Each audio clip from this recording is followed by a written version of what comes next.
warahmatullahi wabarakatuh. Nama saya Dipenu Fadila, kelas 12 IPS 4, akan mempresentasikan tugas geografi perbedaan desa dan kota menurut Prof. Bintarto. Yang pertama, 1. Masyarakat desa bersifat agraris dan homogen. Mayoritas penduduk desa bekerja di sektor pertanian dengan jenis pekerjaan yang sama. Sedangkan masyarakat kota cenderung non-agraris dan heterogen. Penduduk kota bekerja di luar sektor pertanian dengan jenis pekerjaan bermacam-macam. 2. Pekerjaan di desa bersifat umum dan rata-rata penduduk memiliki kemampuan yang sama. Mayoritas penduduk desa bekerja di sektor pertanian, maka ruang pekerja terbuka, sedangkan di kota, ruang kerja bersifat tertutup. Sebagian pekerjaan dilakukan di ruang terbuka, tetapi untuk perkantoran dilakukan di ruangan tertutup. 3. Musim sangat berpengaruh pada pekerjaan di desa.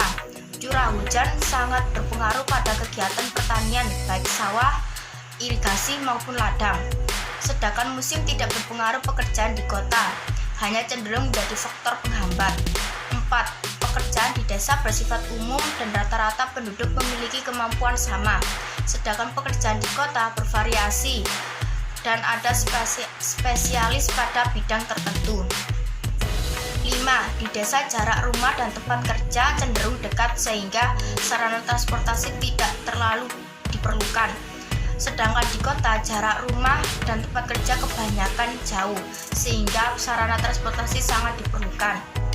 Interaksi desa dan kota ruangan desa menurut Jazuli yaitu 1. Bentuk desa linier atau memanjang mengikuti alur jalan raya atau alur sungai. Pola semacam ini dapat dijumpai di daerah dataran, terutama dataran rendah. Tujuannya mendeteksi prasarana transportasi, jalan atau alur sungai, sehingga memudahkan mobilitas manusia, barang, dan jasa. 2. Bentuk desa mengikuti garis pantai. Pola semacam ini dapat dijumpai di pesisir.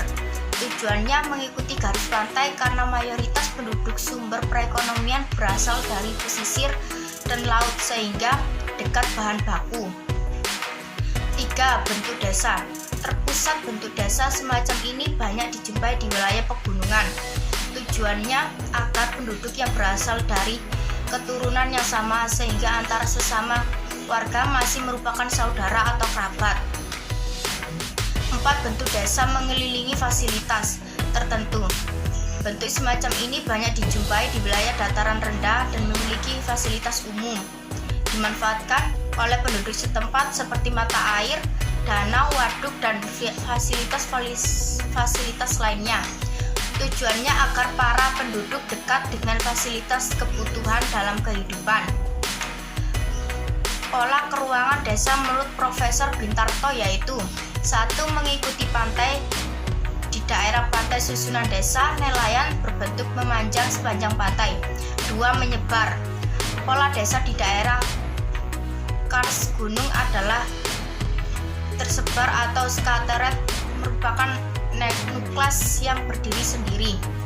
3. Mengikuti jalan atau radial. Di daerah plain datar, susunan desanya mengikuti jalur-jalur jalan. 4. Radial, mengikuti lereng. Pola desa ini berbentuk radial terhadap gunung dan memanjang sepanjang lereng gunung. 5. Mengikuti sungai. Di daerah plain datar susunan desanya mengikuti jalur-jalur sungai.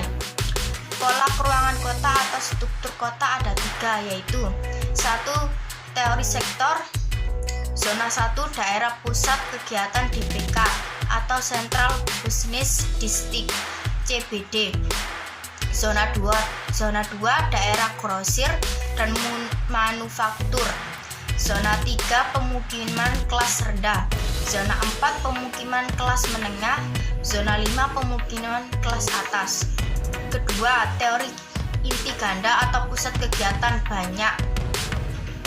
Zona 1 daerah pusat kegiatan DBK atau Central Business District CBD. Zona 2 daerah grosir dan manufaktur. Zona 3 pemukiman kelas rendah. Zona 4 pemukiman kelas menengah. Zona 5 pemukiman kelas tinggi. Zona 6 daerah manufaktur berat.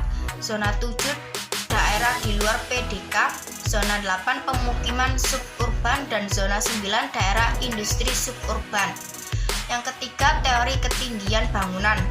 Zona 1 daerah pusat kegiatan DBK atau Central Business District CBD. Zona 2 peralihan zona perdagangan beralih ke pemukiman. Zona 3 pemukiman kelas pekerja atau buruh. Zona 4 permukiman kelas menengah. Zona 5 pengelaju. Zona pemukiman beralih ke zona pertanian. Bentuk-bentuk kota ada 6. 1. Kota kipas merupakan pusat kota yang berada pada daerah pinggiran seperti Chicago, Jakarta, dan Boston. Nomor 2. Kota bujur sangakar terbentuk karena adanya kegiatan yang relatif seragam seperti pertanian. Contohnya adalah kota Indianapolis dan Yogyakarta. Ketiga, kota persegi panjang. Pada dasarnya sama seperti kota yang berbentuk bujur sangkar, hanya saja pada kedua sisinya terdapat hambatan alami seperti topografi, hutan, atau gunung. Keempat, kota bintang merupakan bentuk kota yang jalur transportasinya mirip dengan Ribbon City. Namun pada bentukan ini jalur transportasi tidak hanya satu arah, tetapi memiliki berbagai arah. Oleh karena itu, ia disebut bentukan gurita atau bintang.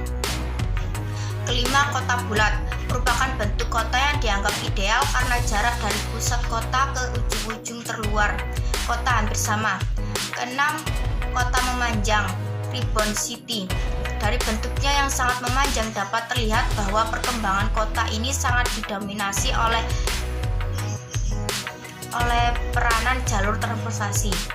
Sekian dari saya. Wassalamualaikum warahmatullahi wabarakatuh.